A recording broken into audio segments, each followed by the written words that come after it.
Okay, good morning, everyone. Welcome. I'm Camille Manning-Broome, the President and CEO of the Center for Planning Excellence. Thank you for joining us this week, and thank you for setting aside the time to prioritize the importance of planning and shaping our collective future. We're looking forward to having critical dialogues that challenge us, teach us, and inspire our next steps. First, I'd like to thank the incredible team at CPEX for running this event and bringing together the inspiring and diverse group of experts we'll be talking with this week. For the past 16 years, the Center for Planning Excellence's annual Smart Growth Summit has been at the core of our mission and work to lift up the planning needs across Louisiana, engage with innovators and thought leaders from across the nation and around the world, have public dialogue on how we shape our future, and advocate for strategies that will enhance our quality of life and achieve greater equity for our people. Throughout this summit, you will hear one topic woven through each panel discussion: climate change. As we think about our future, we must recognize that Louisiana is at the nexus of multiple vulnerabilities: extreme weather and heat, sea level rise, health disparities, economic shifts, generational poverty, and long-standing systemic inequities. Without drastic action, climate change will exacerbate all of these vulnerabilities, leaving Louisiana communities in a situation we don't even want to imagine. As a state and people on the front lines, we can't afford to stick to the status quo. I recently had the honor of joining the governor and his cohort at the COP26 in Glasgow, and I wish I could report that I heard global decision makers hashing out the details of how they would achieve their climate action plans. But unfortunately, many major players are still just pledging to make the difference we need, not planning for action. Planning for action, that's where we all come in. As planners, our work gets into the fundamentals of how we shape our communities to produce the future and the quality of life that we want. Whether it's land use planning in watersheds or building a new neighborhood park, we know that the decisions we make today will impact generations to come. That's why it's important and exciting to talk about how we can apply the tools and systems we use for planning to empower our communities to adapt to climate change impacts. Instead of struggling to start over after every disaster, communities can be prepared with resources and data to make smart decisions about how we allocate those resources, investing in our energy future, rebuilding after disasters, and managing climate-driven migration. Those of you who are here today, planners, designers, engineers, community leaders and advocates, attorneys, scientists, elected officials, all have a critical role in ensuring that we address climate impacts urgently with all the tools we have at our disposal. If we seize this moment, we have the opportunity to mitigate or eliminate the vulnerabilities I named before, making life better for millions of Louisiana families and securing our climate future. This future is possible, but possible does not mean easy. We have hard work ahead of us. Hard work is absolutely necessary if we want Louisiana to remain viable, to be a place where we can thrive and where our children will want to build their careers, their families, their future. We are very excited to have you join us for this wide-ranging series of conversations. Planning, design, and civic leadership touches on every aspect of our lives. And whether we're discussing transportation, renewables, health in the built environment, placemaking, or flood mitigation, as we will through this week, the focus will be on moving forward and working together to create equitable and resilient communities that are ready for the future.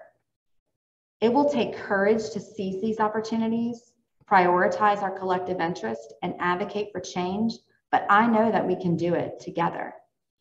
Thank you again for being here, and it is my hope that this year's summit inspires all of us to tap into our shared power and potential to shape our future.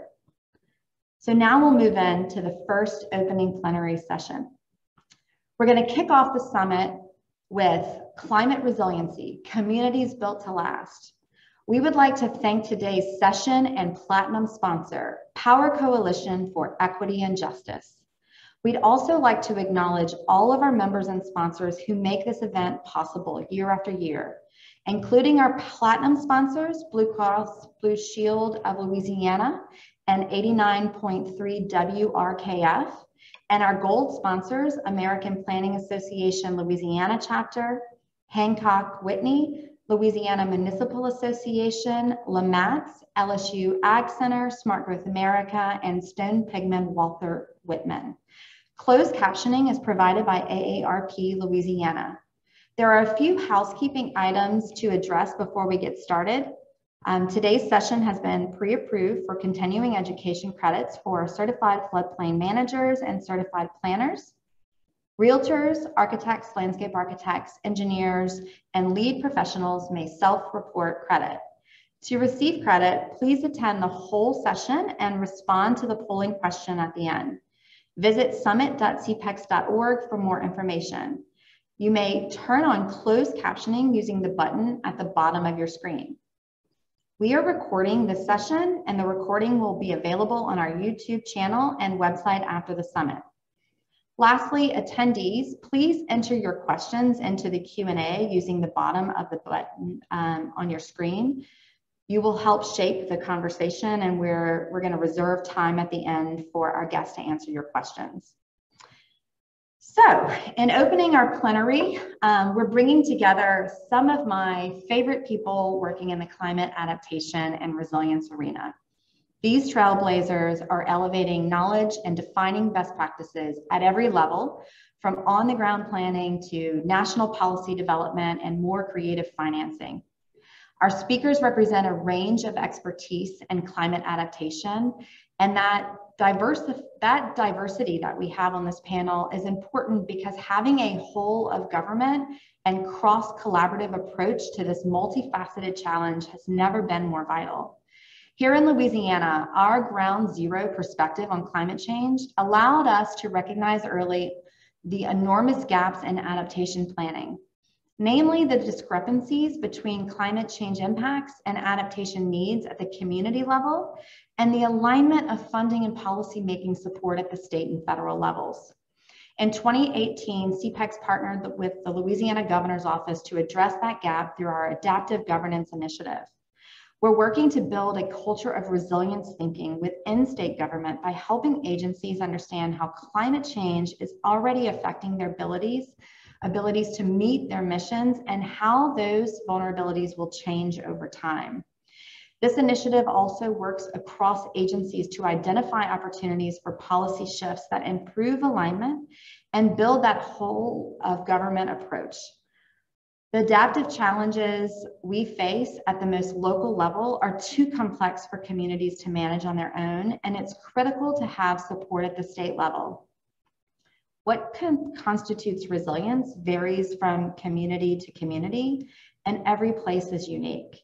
So I look forward to discussing with this panel how to build communities that are climate resilient, adaptive, and equitable in the way that address risk. This discussion is very timely as Louisiana and many other frontline communities are facing decisions about how to use disaster recovery, stimulus, and new infrastructure resources. And so the impacts of climate change are not going away, but we can reduce these burdens and impacts through the policies and actions that we make now. So speakers, now turn on your camera as I introduce you. First, I'd like to introduce Kevin Bush. He's the Deputy Assistant Secretary of Grant Programs at HUD. He's nationally recognized as an expert who has built coalitions to advance national policy in climate change mitigation and adaptation, and housing and infrastructure finance from the building, city, and regional level. I've had the pleasure of collaborating with him on in previous roles as the Chief Resilience Officer of Washington, D.C., and at HUD, where he was critical in helping Louisiana obtain necessary resources after the 2016 floods.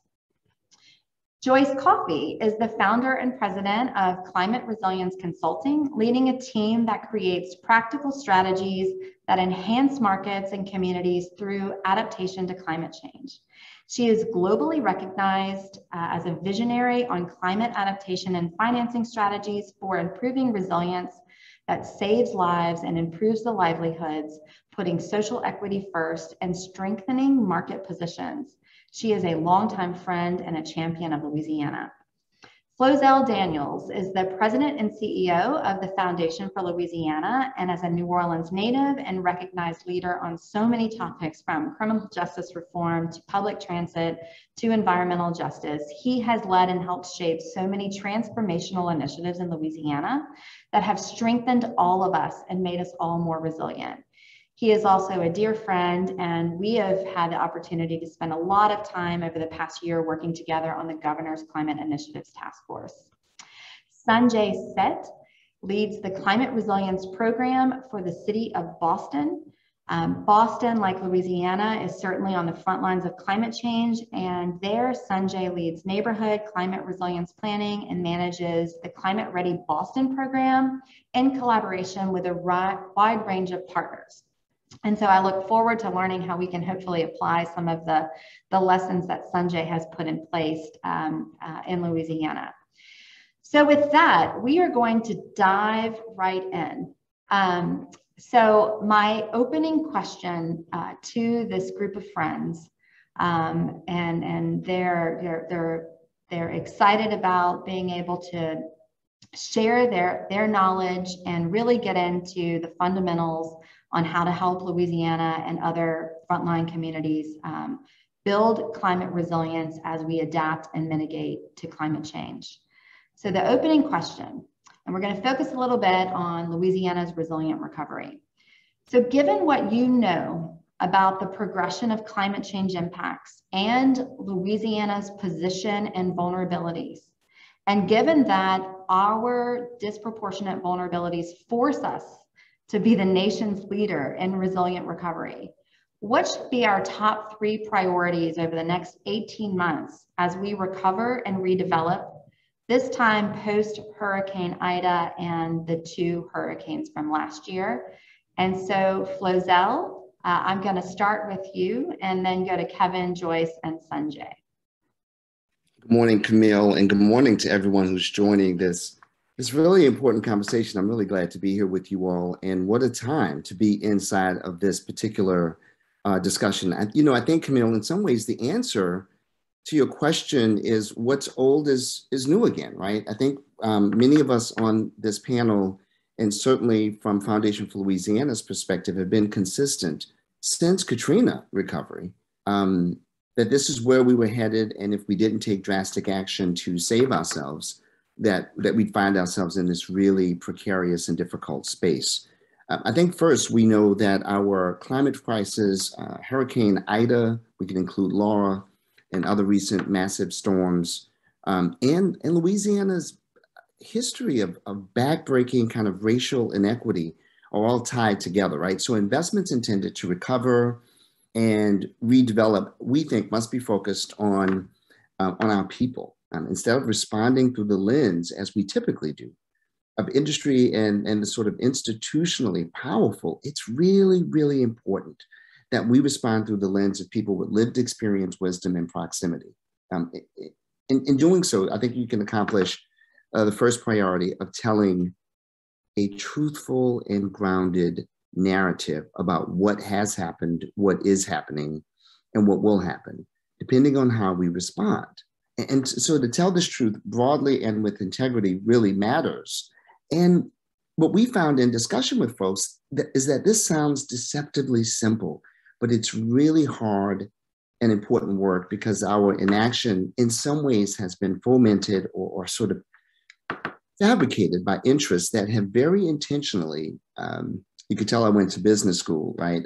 They've used multiple channels to make us believe that the poisoning of our people, water, land, and air and atmosphere was somehow disconnected from the intensified weather events, the poor health outcomes, the deep racial divides in wealth, income, and well-being, as evidenced by the data, the science, and lived experience. And so first, a truthful narrative, we believe, leads the way to an efficacious and equitable recovery that sits at this sort of intersection of this climate crisis, the hurricane recovery, and Louisiana's deep history of racialized poverty. Second, we know that building people power is a mainstay strategy, not only to ensure, as we've been discussing nationally, a strong democracy, but for our ability to respond to our collective emerging vision for what our future can and should be. So in this context, we think investments must be made to not just include broad-based community, but to also listen and do what community has already shared by way of wisdom and experience. What we repeatedly hear from people in our community engagement work is, we've been having the same discussion for years now. Can you guys listen to what we're saying? Can we see the fingerprints of their input in public policy and ensuring that elected officials and others listen? We think that's really important. So whether we're engaging community in the creation of recommendations for the Climate Initiatives Task Force that we're working on, Camille, or shaping disaster recovery efforts post Ida and Laura, we have to use a multilateral approach to be led by Louisiana's people to ensure better outcomes. And third, at the risk of being long-winded, using a deep equity framework for policy development and implementation is critical in this moment where we are in a catastrophic disaster response with Ida, on the back of Laura, in the midst of a pandemic, with the amazing infrastructure bill coming and all these sort of moving parts in this climate crisis we're in. We don't think the issue is whether Louisiana's people are resilient. Obviously they are. The issue is whether our systems are resilient, and they've proven not to be. So as we prepare to absorb these historic investments in infrastructure, we must ensure that the placement of those investments do no harm to the environment and the environmental justice principles that keep our people, land, water, and air safe. We've got to ensure, I think, in this context of a deep equity framework for policy development, that Black and Indigenous and people of color owned businesses be supported to participate in this infrastructure economy, if we can call it that. And we should vigorously oppose unproven technologies like carbon capture, utilization, and storage to support more investments in renewables that also are aligned with our environmental justice sensibilities and intentions, in a way that allows us to represent what community has told us will work for them. Sorry for such a long answer, but no, thank I you think so those much. things have to be tied together. I love the critical nature of how we tell the narrative and making sure that it's truthful and building out this framework. So Kevin, and I know you're coming from a very different perspective, but you just heard, Flozel's remarks. And so now I ask this question to you. Our top priorities over the next 18 months as we recover and redevelop. Yeah, thanks, Camille. And thank you, Flozel. In fact, I was vigorously taking notes as you were talking, because I think, I know you asked for 3 things, Camille, but what I'm actually going to try to do is pick up a couple of threads that Flozel correctly laid down and talk about how they can be incorporated into the process that the state's going to be embarking in, right? So I think everybody on this call probably knows that beginning with Hurricanes Katrina, Rita, Wilma, continuing on, HUD's provided more than $17 billion of disaster recovery and mitigation assistance to the state. And just 2 weeks ago, we announced an additional allocation of just shy of $595 million in CDBG DR. It's important to know that that 595 is the minimum amount that the state's going to receive for 2020 and 2021 disasters. We don't have all of the data that we need yet on 2021. For one thing, we're still in the middle of the year to make the allocations for 2021 disasters. So I think it's a safe assumption to know that that 595 is likely to increase for the state.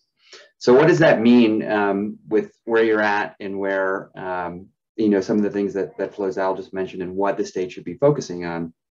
Well, I loved what you said about the need to incorporate lived experience and deep equity, alignment with environmental and climate justice priorities in how you shape recovery.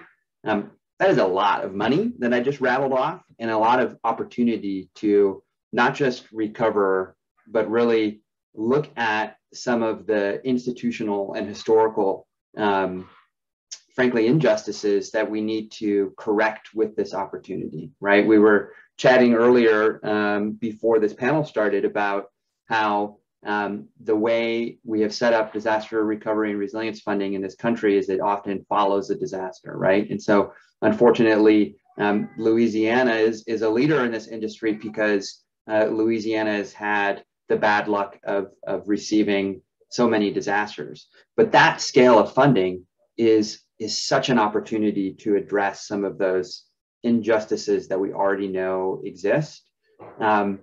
It's also, hopefully everyone recognizes a huge priority of this administration. And in fact, just last week, HUD released our first ever climate action plan that talks about resilience, mitigation, and climate and environmental justice, because we see all of these things as intertwined. I mentioned we've done the 595 allocation. I'm sure everyone on this phone, it's not your first rodeo with CDBG DR. We still have to publish the program requirements, the actual implementing notice for how these funds work, because it's not a permanently authorized program. We don't have standing program requirements. We have to put a new notice out every time that they come through. This will be the first notice that the first CDBG DR awards that are made under this administration. And this administration has made it very clear that equity and climate are key priorities. So I think, trying to go back to your original prompt, Camille, what I would encourage folks to focus on is you've got this influx of funding. This is just on the DR side, as Flozell pointed out, and I was working for a state local government until coming back to the federal government in January. There's a lot of funding flowing out there. And how do we need to look at integrated ways to address these longstanding injustices on equity, on climate, focus on things like renewables. I'm glad you brought that up, Flozell, and put these funds to work, not just to bring people back to where they were, but to address some of the injustices that existed before the disaster as well.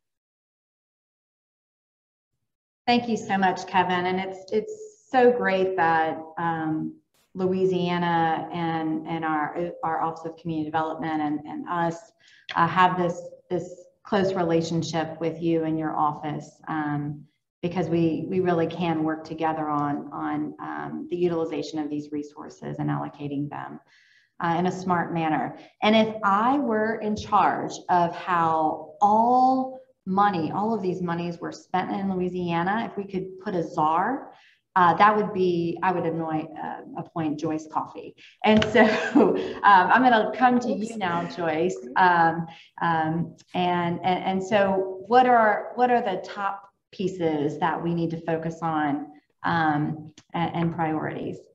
Great. So I think there are, in fact, three things, and I really appreciate my peers, Flozell and Kevin, for having highlighted a couple of these already. The first I would say is that Louisiana needs to remember that resilience is different than recovery. Recovering in a resilient fashion is absolutely fundamental. We have to do that. But resilience is something else. Resilience is a stitch in time saves nine. Resilience is the national mitigation saves report saying that every dollar invested in risk mitigation saves $11. So we must remember that as our $1 trillion infrastructure bill is moving into our communities. Ask the question, how do I build resilience, preparation, pre-recovery with these dollars? Number two, resilience is founded on a bedrock of racial and social equity. And especially given the disproportionate risk of the physical climate change impacts on BIPOC and low-income communities in Louisiana and around the United States, as well as the potential disproportionate negative impact of some of the contemplated greenhouse gas emission recommendations on BIPOC and low-income communities, we must solve for America's systemic racism through climate resilience. Now, for sure, climate change is the change challenge of our time. And to change anything, we must change everything. So how do we do this in Louisiana and anywhere else? We have to learn from the social justice and environmental justice communities. We have to privilege what they know, and we have to, therefore, ultimately create climate change justice. So we must therefore make sure that we ask the question of every dollar we're investing, every decision we make. Will BIPOC communities benefit from this potential choice? And in fact, will they benefit more than white privileged communities? Number two. And thank you very much to Flozell for saying that much more eloquently than I could. Number three, federal dollars are not the only answer. And in Louisiana, the state and its parishes and its communities really deserve better and more than the success that the state has had at attracting federal money for recovery. There are funding and finance options beyond the federal purse. And I must say, now that we're 10 minutes in here, we shan't forget that the fossil fuel industry is an absolutely overwhelming sector in the state. So if we say, okay, we're going to move beyond the federal purse, we need to demand money from the fossil fuel industry in order to create resilience for Louisiana. I look forward to thinking more about these with my colleagues over the next few minutes. Thank you so much, Joyce. I loved that punch list. It was so clear and direct, and to change anything, we have to change everything. So, Mr. Sate, Sanjay, now moving to you, and I know you're a little bit new to the Louisiana challenges, but you're facing many at a different scale in Boston. And so what should be our focus of priorities over the coming 18 months as we recover and redevelop? Great, thanks, Camille, and thanks for the invitation to come speak to this conference. It's great to speak to our colleagues in Louisiana who are facing many of the same challenges that we face here in Boston. As Camille shared, I manage the Climate Ready Boston program, which is a citywide initiative focused on climate resilience and adaptation. And it has a lot of different strategies in it, right? Some of them are focused on physical exposure to risks of sea level rise, coastal storms, extreme heat, and extreme precipitation. And others focus on social factors, like the ones we're talking about right now, about how do you get a transformative and equitable recovery. You have to think about people's age, their health, what they can do themselves to protect themselves. How do you give them more options? So 3 things that you should be thinking about, and this should resonate with some of the other panelists and what they've shared, but just in the clearest way possible, put people at the center of the recovery. And what does that mean? It means that you have to look beyond just threats to physical assets and infrastructure. You have to start from the people out versus the infrastructure in, or the funding program in. And now that kind of sometimes bumps up against the reality of your funding source and the eligible use. It's time to be creative, and it's time to really engage in thoughtful dialogue with all partners to figure out how do you not only reduce the physical effects of flooding and heat waves, but how do you actually reduce the sensitivity of people who have heart issues, or folks who work outdoors, or who are elderly? How do you make sure that small changes in the climate don't disproportionately impact them? Or how do you give people more options to protect themselves and their families from risks that go far beyond just how do I protect property, or how do I just kind of deal with the reactive? How do I create a transformative recovery? So 1, put people at the center. Always ask yourself, what am I doing here? Am I going infrastructure in, or am I going people out? 2, and this is for our land use planners on the call and our mayors, continue to bake resilience to extreme weather and climate change just into the way you do business. In Boston, we recently passed some new land use rules, which require very large developments to just bake it in. It's just a requirement. It's transparent and predictable. You have to meet the flood standards that Boston has set. And here's some ways you can do that. Here's some resources for you, but now it's just a matter of doing business. That takes a little bit of time to develop, but that's probably one of the best investments you can make in any city, is just standardizing the process so that folks just understand what does it mean to build a resilient city. So think about how you integrate this into just basic city operations and rules. And then 3rd, in addition to deep engagement with residents as experts in their own right and with community organizations, continue to engage deeply with the scientific and academic community to help refine Louisiana's projections for future risk. Climate resilience is actually still a relatively new field, and each day there's a new study, a new model, a new report out there that helps us better localize and prepare for the risks of the future. And so, depending upon your funding source, depending upon whether it's a federal agency, each one sometimes uses a different flavor of risk or a different way of thinking about the future. And having a really clear sense of exactly what Louisiana thinks the risk is, or what your city thinks the risk is really helpful in engaging in that dialogue even more clearly. And so for Boston, we run into, opportunities for dialogue with our partners in FEMA or the Army Corps, who are great partners in getting this work done, because they use different models of risk. And having that clear statement of, here's what we think the future is going to be 50 years from now, based upon downscaled global climate models and very wonky things like that, super helpful in kind of making sure that you don't have to build it 2 or 3 times because you didn't have the right sense of the future the first time. So those are 3 quick things, but looking forward to getting into conversation with the panel. Thank you so much, Sanjay. Those are all really concrete and things that us planners and elected officials really need to dig into the details on. I'd love to now shift gears a little bit, and I also want to invite all the panelists to make any responses as we dig into the conversation to one another. This really is supposed to be a healthy dialogue amongst these friends. And so, but I'd like to start with a question to you, Flozell. So you've been a pioneer in the equitable climate resilience space for a decade. COP26 just closed with comments that the race for climate resilience is now well and truly on. You, myself, board member Ashley Shelton, many of the people that we work with on a daily basis have been running this race for a decade. And with all the tragedies and climate impacts that have already brought Louisiana to the place that we're at, how do you stay resilient as a leader, keeping innovation and hope going for you and your team? You always inspire me, and so how do you stay resilient as a leader on the ground? Camille, it's a good question. And so one, I want to acknowledge that I don't always stay resilient. There are instances where it's really difficult, and that's not the case. I've been fortunate in the seat that I'm in to be able to look at both disaster resilience and community resilience from a systems level, and to be in touch with some of the best minds locally and abroad.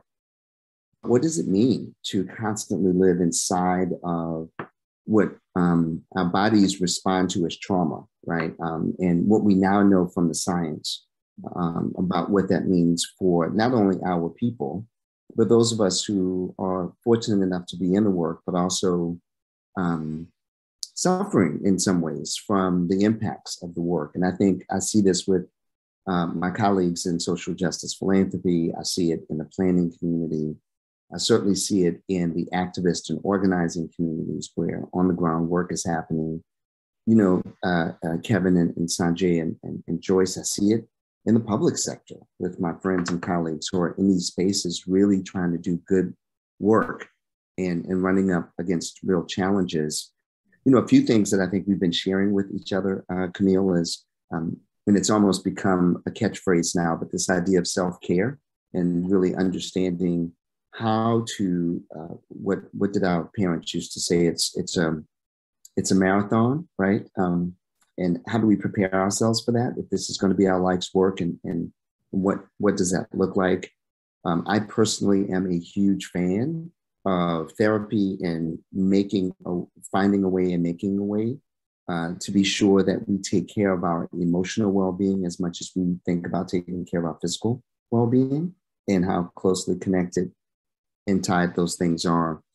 And in my sort of corner of the world, also there are some pretty unique and interesting discussions about racial justice healing. I've been really grateful to have members of my team and others in our community really help to emerge and shape a way of thinking about whether you are subject to systemic racism yourself, or whether you are an ally in this space and are trying to figure out, how to respond to that, really developing racial justice healing approaches that sit at the intersection of our physical well-being, our emotional well-being, and understanding of this country's racialized history and what that means.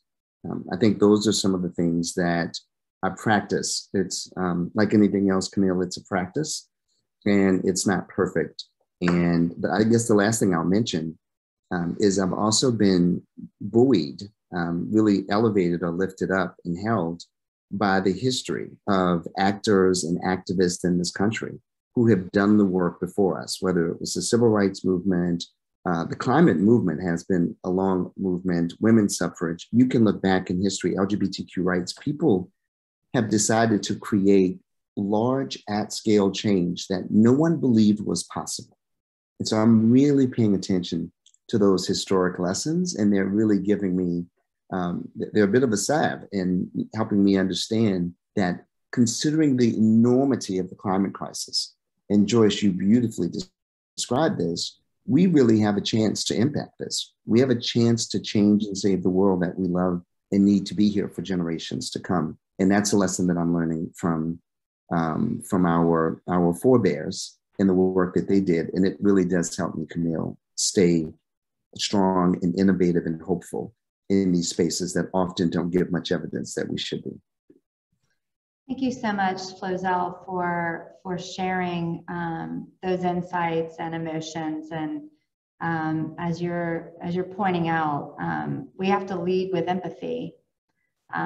We are in a place where the people around us are hurting, and we have to remain strong and hopeful, so that we can make those big shifts that you mentioned, Flozell.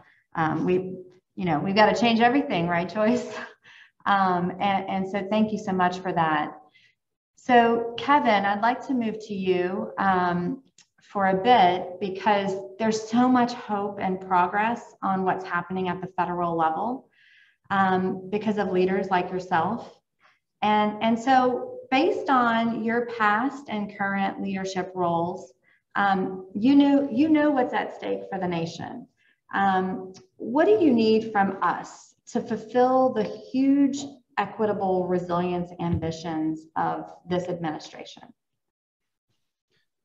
Well, I think in short, it's to be creative, to give you a little bit of context, perhaps on HUD, peeking behind the veil. CDBG DR, probably the program that most folks on here are familiar with, is $72 billion currently under management, so active grant funding. That is managed by a team of 60 people. So you can do the math really quickly to figure out the ratio is somewhere around one person per $1 billion of grants. I say that because the creativity, the action, that's at the local level. Having just been there myself, that's where your communities better than we possibly ever could. The history, the people, as Flozell put it in the beginning, the real narrative, right? We don't. I think our role really is to be the partner, to create the space and the program parameters under which you can have that deep level of engagement, that knitting together of the resources that you do have available. And I think to either Sanjay or Joyce's point or both, it's not just federal money either, right? We, in my last job, we took a hard look at our community's capital budget, under the lens of the promises and commitments that the administration had made to date, and how can we leverage things that, not to disparage anyone that might work at a public works department or a park department, but your community meetings aren't often about, deep equity and long-term resilience building, but they should be. because those are very large budgets and very large resources that could be put to bear here. So I think, what do we need? I think this administration has made really a recognition of the scale of the problem in the country right now, right? The president came in and was very clear right at the beginning that there were 4 overlapping crises in America: climate, COVID, the resulting economic crisis, and racial and economic inequality. And to some extent, those were problems that, not to some extent, to a great extent, and Joyce mentioned this, those were dumped on top of existing inequities, right? Existing kind of slow burning, or in many cases, boiling hot crises. And COVID and pick your climate related disaster certainly didn't make them any better. So, I think this administration has correctly recognized that the scale of the problem and the need for additional resources. And now, what we really need is that strong partner to put those resources to use, to listen to their community and figure out, how to be creative and use this opportunity.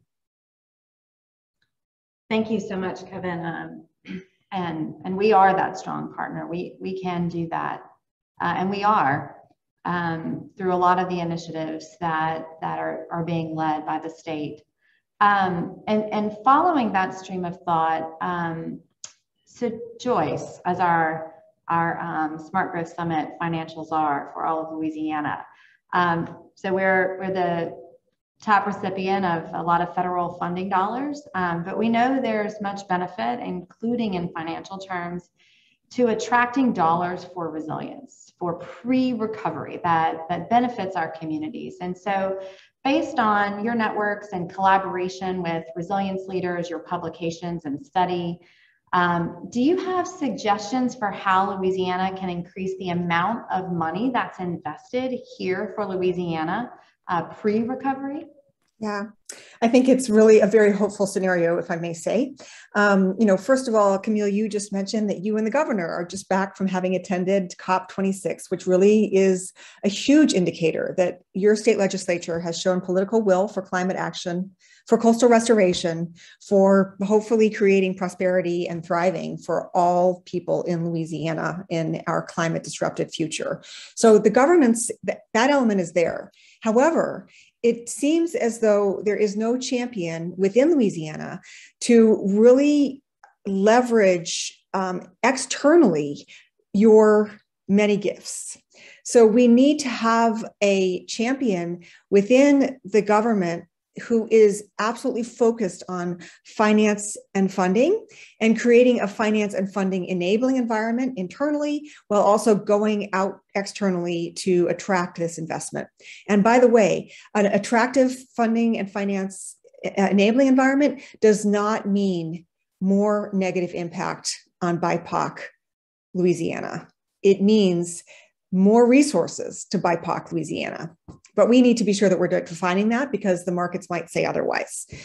So that's number one, I think, as something that is possible to do because there's so much political will right now.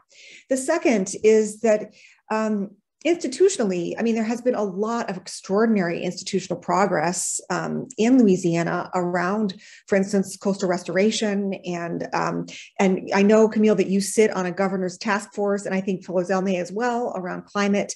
So there is institutional progress. However, I think we also don't have yet an institution in Louisiana to mobilize investments and revenues.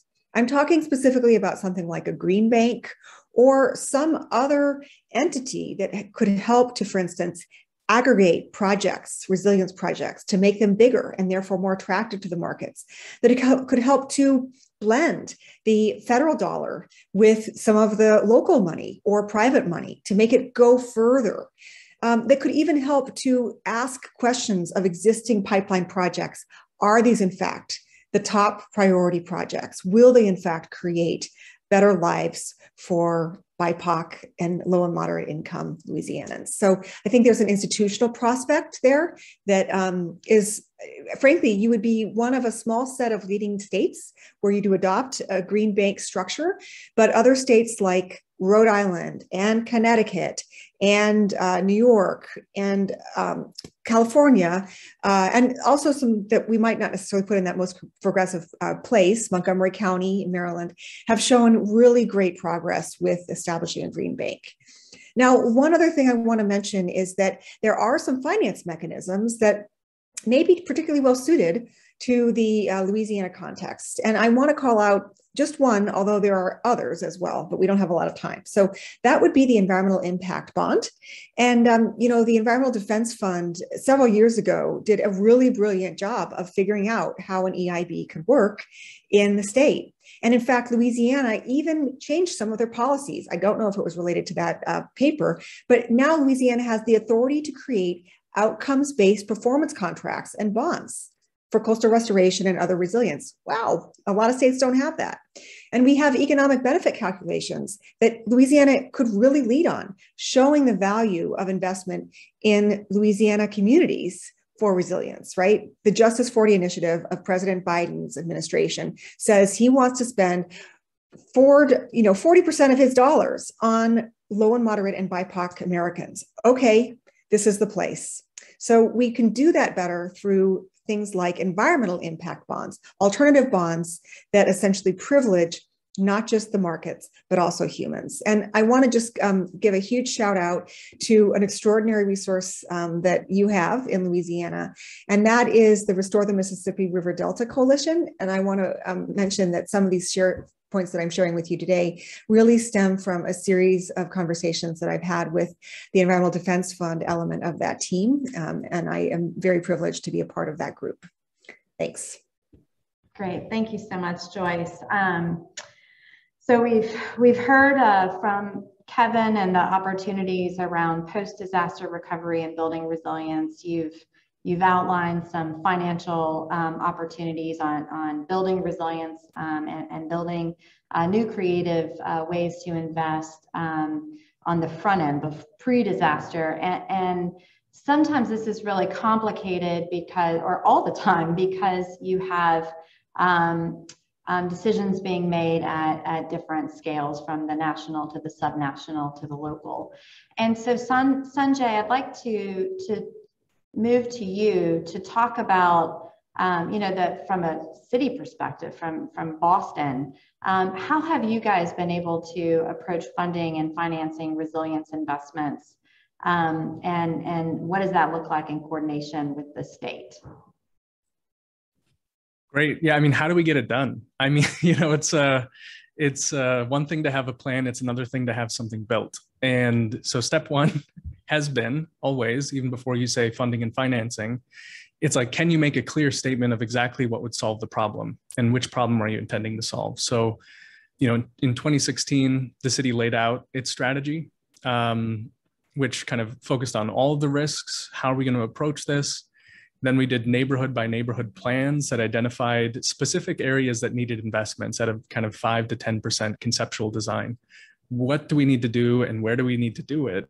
So that we can figure out kind of how do we size, the question of what are we funding and financing. And so those preliminary steps are super helpful. It's not that you have to go through everything in a very linear process, but those preliminary steps were helpful, not only internally for building coalitions across the city, but externally in communicating with private developers, partners, the state, the federal government, about how an ask for this specific section of flood defense contributes to a broad 47-mile strategy across Boston's harbor. So I would say having a clear sense of when you reach out to someone for support on funding and financing, are they able to understand how that contribution would make a difference? That's kind of a basic step, but in the climate resilience space, it's a tough step because it involves coastal modeling, involves engineering and design, questions about equity, questions about who's involved and who's protected. And that's always a challenge. So I would encourage folks to, when you're in recovery, constantly be planning for the next one, this kind of pre-recovery notion. How are you actually thinking about baking in projects that can help you early on and avoid some of those disasters? But in terms of funding and financing, to your question, a lot of these programs, federal programs, have very specific uses and purposes, and they're very clearly aligned with certain pieces of the puzzle of this 47 miles of coastal infrastructure. In some cases, the state is really well suited to a specific section. And in some cases, it's just going to be city capital dollars. And we've used a mix of all of those, plus support from our philanthropic community and from our private development community to kind of get everybody at the table and make sure that we're using every lever we have. You know, there's in Boston, just on coastal resilience, I think I was saying this earlier, we have, you know, around 67, 75 projects that we've identified just for coastal resilience at a total cost of around $3 billion. That's not going to be Boston alone in any way. And to, you know, a point Kevin raised earlier, sometimes working very closely with agencies across the city can be one of your best bets and engaging directly in your capital planning. So, you know, we work closely with our partners at the Parks Department for a park that was recently reopened, Langone and Popolo in the North End, that actually hides all of the flood protection in a beautiful bench where you can look over the sunset. So there's a lot of ways to pull in flood protection into existing capital planning, into what you're already doing, and just really communicate to people that you can get, it's like a both and, you know, it's something we have to do. It's just like potholes. Resilience is basically potholes at this point. It's a basic governmental function, and we can do it in a way that actually improves communities and addresses some of the things that people have been wanting for generations. So I would say, to sum up, always be clear that folks, when you ask folks for support, if you're not funding it from your capital budget, that they know exactly what impact it's going to have. Or they can at least reasonably estimate and feel confident. Two, have the kind of capacity internally to really think about staging these projects and prioritizing these projects in a manner that reflects all of the priorities, not just the priorities of the grant maker, but the priorities of the city, and clearly maintaining that as you start engaging with folks who have different eligibility criteria. And then three, to Kevin's earlier point, just really make sure that you're leveraging all the resources you have internally as a city and your partnership with the state to get things over the finish line. Because ultimately, while we would love if the federal government showered Boston with money to get these projects over the finish line, and we do welcome that, you know, a lot of this is going to be done through, you know, city, state, private, philanthropic. And there's no bad dollar. You just got to make sure that you're clearly putting intent to every dollar, and you're not just going with the grant program and where it takes you. Thank you so much. Potholes. Sorry, I love that. Well, Kevin, so this alignment discussion, you know, if adaptation happens at the local level, and we need that creative thinking on what those initiatives are, that those projects are at the local level. And Sanjay's discussion of the importance of the coordination and alignment at the state level, and then the state level alignment at the federal level. I know that you have been working on providing some tools and helping grantees think more creatively about climate resilience. Can you shed some light on how your office is focusing on assisting in that localized adaptation? Yeah, absolutely. So I was just thinking about going to find Sanjay's bench and sit on it someday. But fun fact, also the National Mall is a flood wall. So all about the multi-purpose infrastructure here. So in that vein, you know, CDBG DR, we've talked about CDBG DR. You probably also know the regular CDBG program, the annual program, about $3 to $4 billion annually, could see an increase if Build Back Better passes. Goes to pretty much every state and city in the country with a population over 50,000. Has 26 eligible uses, so highly flexible, highly oversubscribed. Also, the number of grantees has increased since the program's inception in the 70s, at the same time that the overall funding has decreased. So that the real grant size is smaller than it used to be, but very, very flexible, creative source of funding. You know, just has to primarily benefit low and moderate income populations.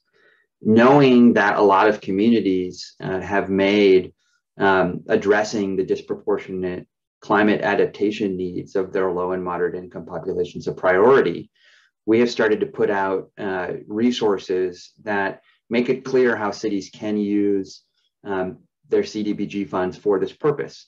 I'm fully aware that oftentimes CDBG gets used for the same thing year after year after year, in part because its flexibility can also create a risk to try something new. You never know if the thing you wanted to do maybe wasn't eligible in the end. And so what we're hoping to do is be crystal clear on what adaptation activities are in fact eligible uses. So last week, HUD published its climate action strategy. I mentioned that earlier.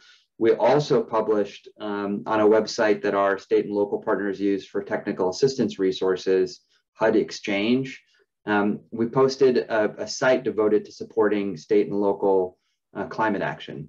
The key resource out right now is a climate resilience toolkit that walks you through at a basic level how to identify risks and hazards in your community, different approaches you could take to address them, and which of those approaches are eligible uses under CDBG or our other flexible block grant program home.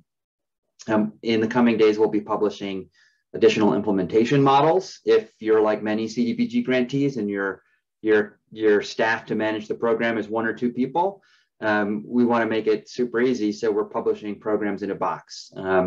Launching a Cool Roofs program, working with your parks department to create or modify parks that are that add a resilience benefit, like the one Sanjay mentioned, or the one another Louisiana example, the Gentilly Resilience District. So that's what we're doing in HUD, and I know that our federal partners at DOT and EPA are looking at their other core federal funding programs to figure out how we can better support state and local climate action as well. Thank you so much, Kevin. And so on that, Flozell, thinking about, you're a policy expert and an advocate for climate resilience. Can you share 3 macro and micro policy changes that are on your wish list for the state of Louisiana and local governments to mainstream climate resilience? It's interesting listening to everyone. So some of this has been mentioned, but I think we've long been interested in the pre-disaster policy reform front as a way to sort of get to some of the things that I think Kevin and Sanjay and Joyce have mentioned. FEMA, OCD, other actors, we think if we can do some of the policy reform, these are things, Camille, you remember we worked on some of this stuff post-Katrina with regard to long-term disaster recovery frameworks during the Obama administration. I think there's some real opportunities there from the Stafford Act, obviously, to more state and local policy reforms. I'd like to also see, this is sort of in the weeds, but I'd like to see in the sort of pre-disaster context at the state and local level, more BIPOC and some of the large operational nonprofits be positioned to be able to do some of the disaster recovery work themselves. We get into some philosophical discussions here locally about the so-called disaster economy.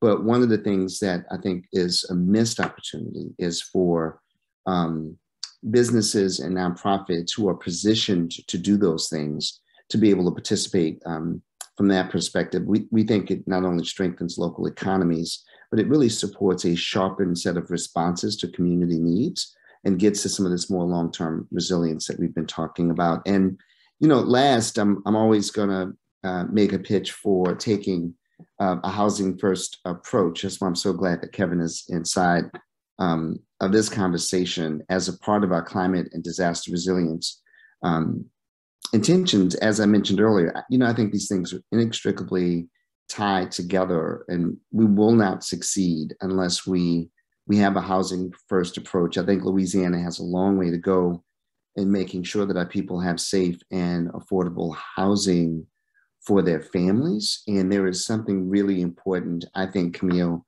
about the policy wish list and getting back to, I think, as Sanjay said, the basics, really just normalizing what it means to do these things really well.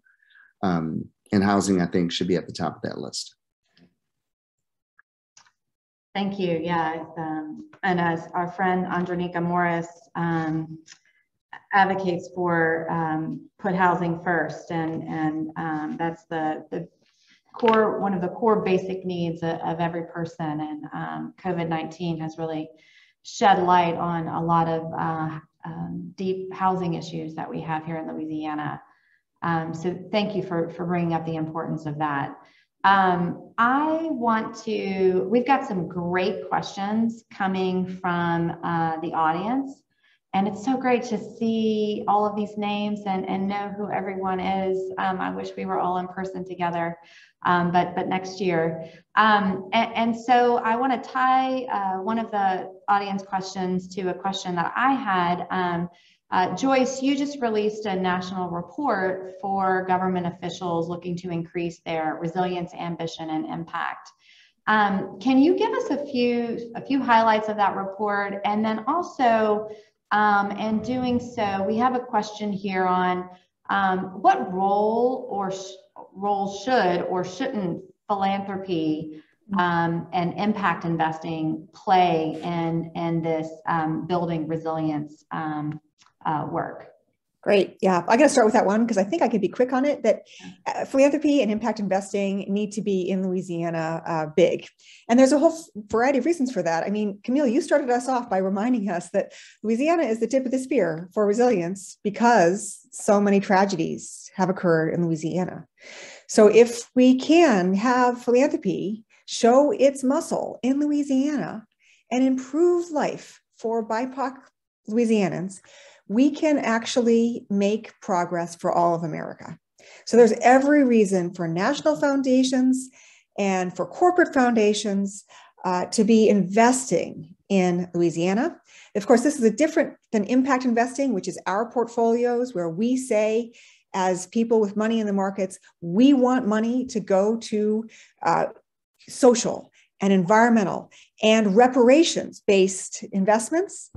That we can do with our investors, and we do need to see more possibility, more projects in Louisiana that we can then see those investments going towards. So the pipeline of projects is really important, which is part of the reason we need these green banks and the advocates that I mentioned early on. But anyway, I think every signal says, yes, philanthropy, you go and make a lot of progress with amazing, resilient Louisiana, and that will help the rest of the nation. Now, to your first question, yes, I'm so honored that at COP26, the U.S. Climate Alliance released a report that we prepared with state governors' offices, in fact, including leadership from the state of Louisiana. Thank you very much. And about 12 other of his peers, along with a total of about 30 states. Essentially, we created a playbook that we hope will be valuable to not only governors' offices trying to create resilience, but also anyone who cares about states and their resilience leadership. And some of these steps are going to be, I think, very familiar to the audience now, because we've been talking about them for the last 40 minutes. Centering equity in your resilience agenda. Making the case for resilience so that not only does the state make progress, but so do parishes and so do community members in the name of and the intention of climate resilience. And having good data and making sure you have a resilience measurement system that acknowledges that data. And there's 12 steps, so I won't get into all of them, but I do want to end on this one about good data, because science-based decision-making, acknowledging what climate risk means to not just the physical impacts of Louisiana, but the human impacts of Louisiana, will make a huge difference. We have to privilege science, just like we had to privilege science in the COVID tragedy. If we do not understand disproportionate impact, if we do not understand what current and future risk predictions are for storms, flooding, heat, we will not be able to use our very precious time. We have very little time, very precious time and very precious resources. We have very few financial resources in order to create the resilience we need for Louisiana. So I encourage folks to check it out. It's called the U.S. Climate Alliance Governor's Resilience Playbook. Thanks. Thanks so much, Joyce. So we have about 8 minutes left in the Q&A. And so I'd like to ask all of you to quickly answer a couple of round robin questions coming from the audience. And so there are questions revolving the turnover and how we bake all of this in to our policies and programs, given that we don't, I saw clearly the absence of the United States at the recent COP26 having not been at the table for 4 years. We're catching up. We have a state government who is building climate adaptation and mitigation into policies and programs. And so how do we make sure these continue through political cycles? And so just quickly to go around, Kevin, let's start with you, since you've, in 3 years from now, we might be having this conversation. Budgets are, at the end of the day, a community's actual policy document. You can, having produced some of these reports over my life as an urban planner myself, you can create lots of really nice looking plans, but at the end of the day, if there's no resources behind them, they're nice looking plans. And so, make sure you are putting your priorities into your budgets. Particularly capital projects take a long time to do and can often have implementation periods that transition through one administration and into another. So that would be my first thought. That, and the other piece of that too is also, a lot of governments have performance plans that are usually adjacent to budgets, so strategic plans that have key milestones and metrics. In the federal government, it's the GIPRA related process and performance.gov. In DC government, we had a similar one where agencies had to create plans and go in front of council every year and defend them. So if you're putting your priorities into your budgets and your agency strategic plans, maybe not the sexiest or glossiest things out there, but that's ultimately, making sure that those priorities continue to be resourced. Thank you. Sanjay, and specifically also, what are the community level processes that can have these resilience priorities integrated into them? Oh yeah, I was just going to agree with Kevin on budgets and, add that capacity of staff to actually keep things going between administrations or between political cycles. That's always really challenging, especially in smaller cities. Boston doesn't face this as much, but in much smaller cities, you often have someone working already 3 jobs, tasked to be the sustainability director as well. And, they burn out, and then you lose a lot of that knowledge along the way. And that person was essential. So making sure that you're investing in the capacity to, in a very complex field, you need to have someone that's dedicated and has the bandwidth to dig into this stuff. But Camille, to your point about community engagement and kind of how do we have lasting impact in our communities, I think the question is, are they at the table when the decisions are made, right? The question is, how can you demonstrate through action, through budgets, through staffing, that you are delivering on community priorities? It's not enough, to Kevin's point, to have a plan that said we engaged X number of people. You need to be able to point to something physical and say, we did that. That was in response to these things. And going forward, here's how we're going to continue making decisions that lead to more of that. And so, having that level of clarity with your community is something every community aspires to. We don't always meet that, but it is something that helps build the external pressure to maintain policy across administrations, in addition to the role that philanthropy plays, the key role that philanthropy plays in funding a lot of these community organizations who can keep the pressure on and create that space internally for this work. Thank you. So quickly, I'll ask Flozell and then Joyce, and then we're going to try to hit some more questions. Sure thing. Just real quickly, I want to agree with Kevin and Sanjay, particularly on the budgets issue. I would add, in my experience as someone who, in my philanthropic role, has funded participation in the City of New Orleans master plan and other planning and recovery processes, I think it's important for the public sector to include mission critical engagement resources in the budget as a permanent part of how we do business, and for the public to be reminded that it's their budget. We somehow get disconnected from the idea of whose budget it is. And I would add, just to the point Sanjay made about the civic infrastructure, the role that philanthropy can and should continue to play. So much of what Joy said about the role of philanthropy is true. And we have a story to tell in Louisiana. Because philanthropy has been so active post-Katrina, we can see the fingerprints of how people have been able to build this infrastructure. CPEX is an example of that, Foundation for Louisiana, many, many others on the ground. And we do have a great story to tell and should continue to get that support. Thank you so much, Flozell. And the only thing I can add here is, the resilience field's ultimate metric was never very palatable: morbidity and mortality due to climate change. And now in Glasgow, the progress on climate action is being measured not by the metric tons of carbon dioxide or the dollars deployed in climate finance, but actually by human lives. This is sobering. Of course, it is also the reality for Louisiana. And I just want to remind us that there is so much to be said for land use policy that can help us to reduce loss and damage. Loss and damage being that historic responsibility that all of us have to pay for the irreparable loss, such as the disappearance of territory, culture, and ecosystems that is already happening in Louisiana. I do believe, and I know I'm a dry lander up here in Chicago, so it's easy for me to say, but land use policy could make a very big difference for decreasing loss and damage in future Louisiana. Thank you, Joyce.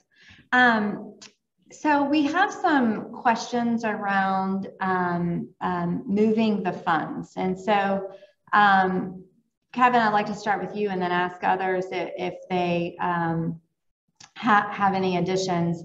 I have board member Steve Cochran and with the Environmental Defense Fund. He'd love some advice, and I know we all would, on how advocates can help support and speed the flow of funding from the newly passed infrastructure bill and for the Build Back Better agenda and the reconciliation bill. Well, I would advise probably a similar approach we took in my last job, where we were in the throes of responding to COVID. And at that point, it was just the CARES Act and the prior to pandemic relief supplemental appropriations. There is a lot of funding flowing to state and local governments. At the same time, there's a lot of new need. When in my last job, we were literally renting hotels and standing up entire new operations, building a hospital and a convention center, and purchasing supplies and materials that we never would have thought the district would be owning, right? So increased level of funding corresponding with an increased level of need. Each of those funds is flowing from a different federal agency to a different state or local agency with a different set of eligible uses and a different period of performance, right? And I think one part that often gets overlooked is that period of performance piece.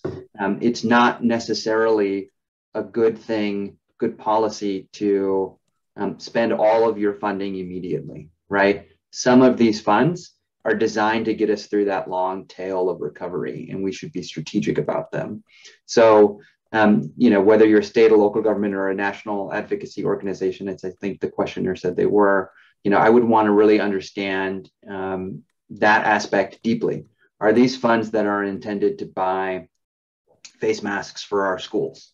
Or are these funds intended to literally build housing, which takes a little bit of time to do, and figure out how to strategically deploy those funds so that 4 years from now, when we're not passing large supplemental appropriations, did we invest in the future, or did we leave ourselves funds to address that long tail of recovery? And an example from HUD's side, HUD received a supplemental appropriation to CDBG through the CARES Act, right?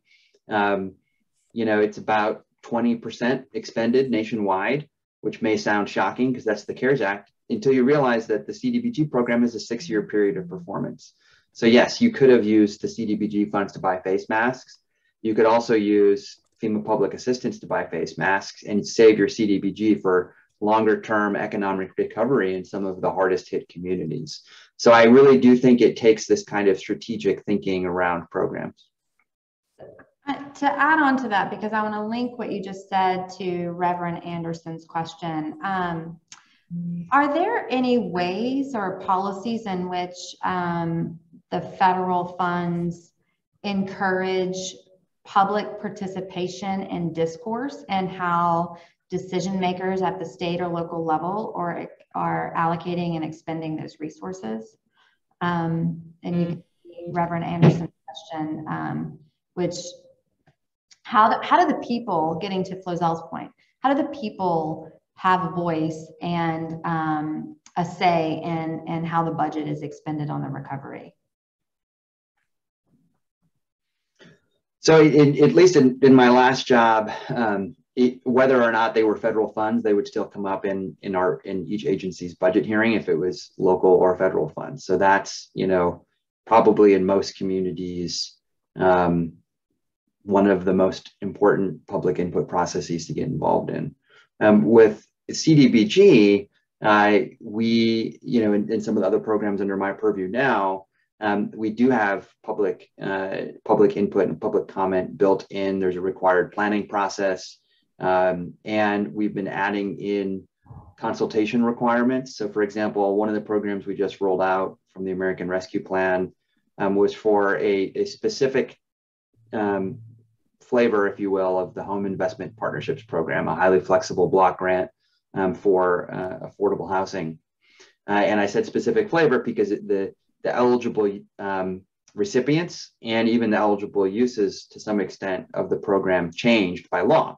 And so these funds were really intended, I believe, to target to some of the harder to reach individuals, right? Those folks that are experiencing homelessness. And one of the things that we're hoping for is that the funds go to increasing the supply of permanent supportive housing across the country, as an example.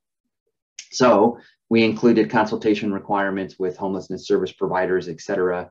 And literally we require our recipients of the funds to go and talk to other organizations, stakeholder groups, et cetera, in addition to their kind of general public comment. Thank you, Kevin. Do any others have any insight on this? We've seen just an enormous amount of flow of resources, and it's sometimes hard to get connected to having a voice on how those resources are spent. Any thoughts, Flozel, Joyce, Sanjay? One thing to add, kind of tying both questions together in a way, is that for low and moderate capacity communities that might not have a dedicated federal funds person or a federal lobbyist or any of these things, making folks aware and providing kind of on-demand technical assistance is probably one of the most impactful things an advocacy organization can do for low moderate capacity communities, because people can't really have a say if the community is not aware that this grant program exists or what kinds of projects they might already have that are already eligible if they just kind of reframe them a little bit. So, if you want to be super helpful to communities in this kind of wonderful onslaught of federal programs, which is it's a really fun time to be in local government, really be a navigator for people. We don't need reports. We don't need, we love reports, but we don't need that. What we really need is, can I call you and bat phone you when I'm reading through this 158-page guidance, the interim final rule, for instance, and figure out exactly what is eligible under that, because I might have only a couple hours to dig into that question before I have to move on to the next thing. The only thing I would add is when we were in the green room before getting started here, Camille, one of the participants mentioned that they had a lot of success with some grant proposals to the federal government, in part because they had a proposal writer someone had helped them with the proposals. And that is quite a privilege. First of all, finding a good proposal writer, tough stuff. That takes a lot of time and energy and knowing the right people, but then also having the money to pay a proposal writer. But in any case, perhaps there are some advocacy organizations in Louisiana with maybe a national footprint that have proposal writing acumen, and they could support communities. They could support perhaps even parish governments with creating successful proposals. But they need to be able to show a track record of having been successful before, because I'm a consultant myself. So I know that, it's easy to say I'm good at something, but I think it needs to be proved if you're going to be investing time and money in that. Okay, so I want to get into a pretty difficult question, and I'm going to link two questions. So one, Jessica Sims points out, and Jessica has been leading was leading the Ile de Jean Charles community resettlement work. How we can do this in a place where it's our communities are resistant to the words around climate change because of values, ideology, worldviews, political orientation might not align with it. And I want to couple that question with the question from Allison Saunders, just based on the downscaled global climate models. When should we finally stop investing federal and state funding into communities that will no longer be here in 50 years?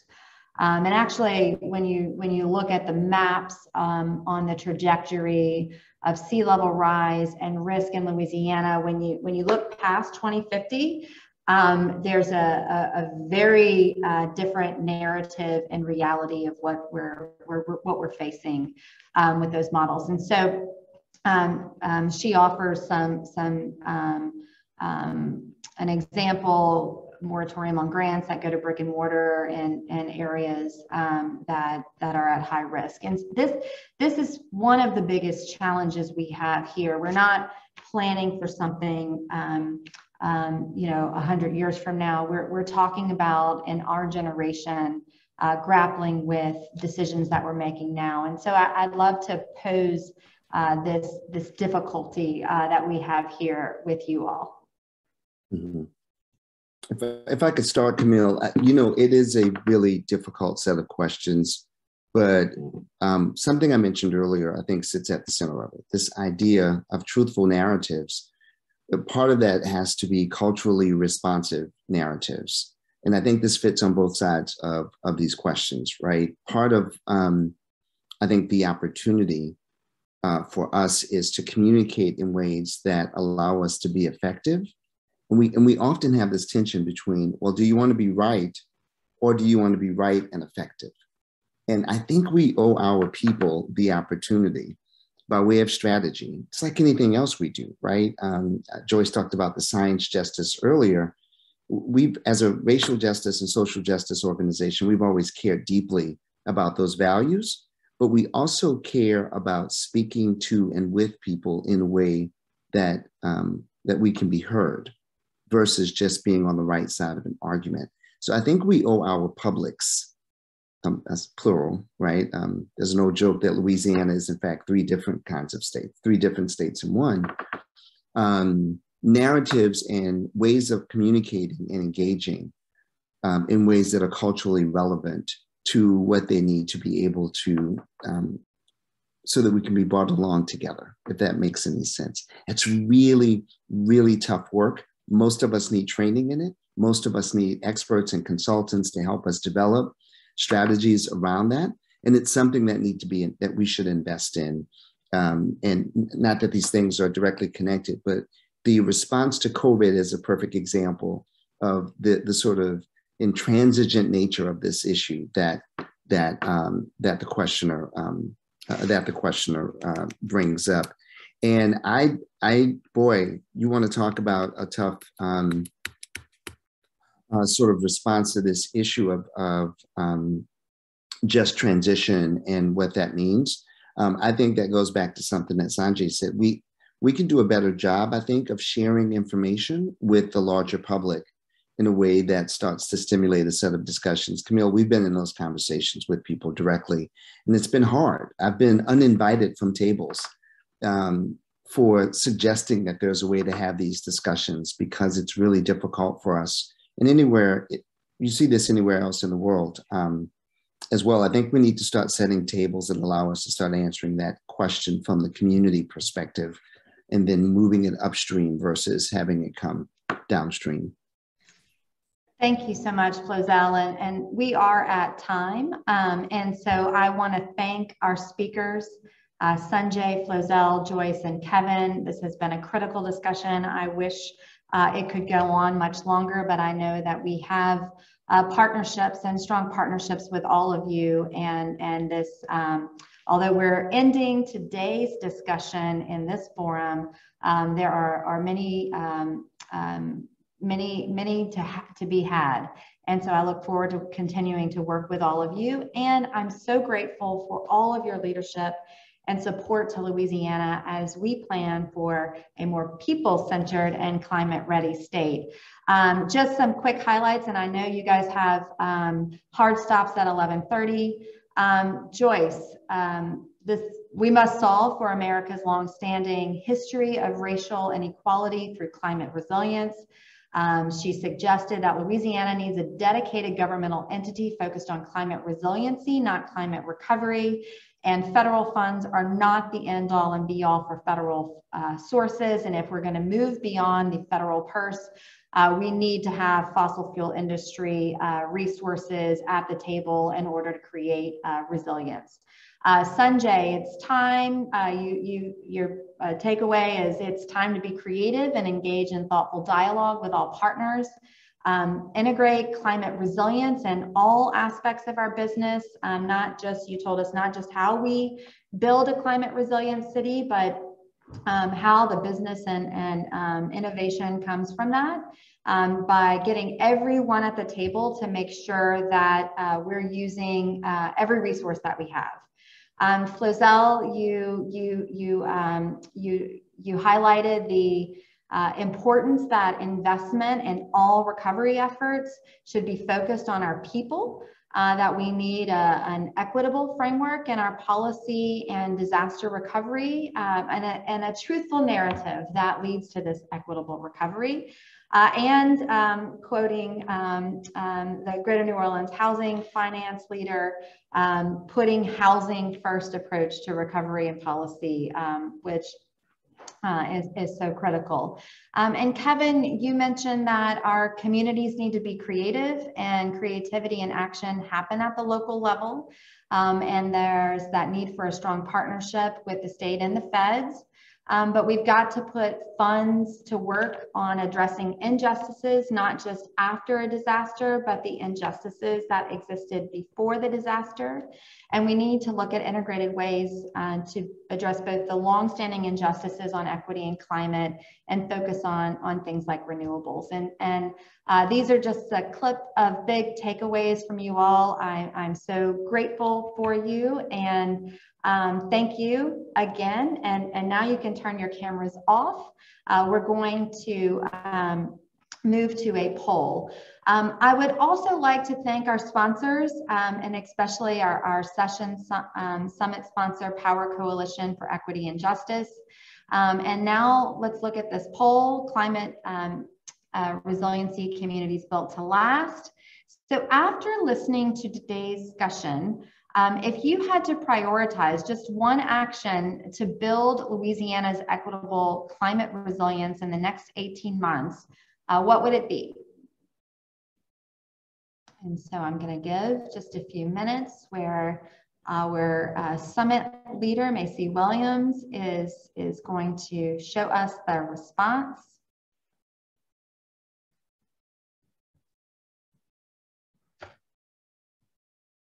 And while she's doing that, our behind the scenes team have been remarkable during this, and I can't thank them enough.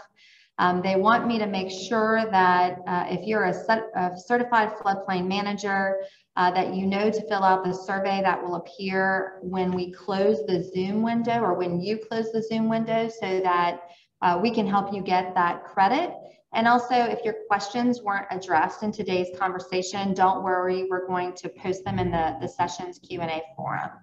And so what we've got, changing state and or parish priorities or policies came out on top.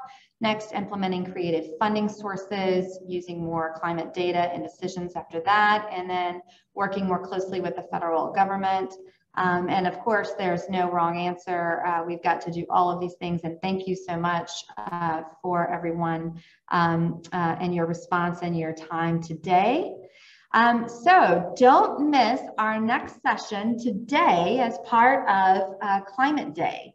CPEX's next session is at 2 p.m. Central. The reality of renewables, integrative practices. You do not want to miss this. It should be lively and fun.